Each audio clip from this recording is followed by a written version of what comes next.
আমি না বুঝতেছি না তুমি এরকম কেন করতেছো। আচ্ছা তুমি আমাকে বলো, বিএসসির জন্য আমার কানাডাতে স্কলারশিপ সহ সবকিছু রেডি ছিল। তুমি বললে এখন গেলে নাকি আমি তোমাকে হারাবো, তোমাকে অন্য কোনো ছেলের সাথে বিয়ে দিয়ে দিবে। ওকে ফাইন, আমি সবকিছু ক্যান্সেল করলাম। তারপর তুমি বললা তোমার বাবা বলছে যে বেকার কোনো ছেলের সাথে বিয়ে দিবে না। আমি সবকিছু ছেড়ে আমার বাবার বিজনেসে বসা শুরু করলাম, যেটাই আমার এতটুকু ইন্টারেস্ট ছিল।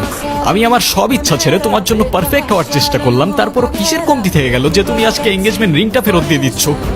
আরে আমাকে কারণটা তো বলো অ্যাটলিস্ট। কোনো কারণ নেই, আমার মনে হচ্ছে না আমাদের একসাথে থাকাটা পসিবল। That's it? সিরিয়াসলি তোমার মনে হচ্ছে না আমাদের একসাথে থাকাটা পসিবল? What about me? আমার কি মনে হচ্ছে সেটার কোনো ভ্যালু নাই? আমার সাইডটা কে দেখবে রুহি? দেখো, এত কথা বাড়ানোর কোনো মানে নেই, অযথা সময় নষ্ট করো না। সময় তো তুমি আমার নষ্ট করছো। এরকমটাই করার হইলে আমার লাইফটা কেন নষ্ট করলা? ভেঙে ফেলার হইলে সব আগেই ভেঙে ফেলতা নাকি?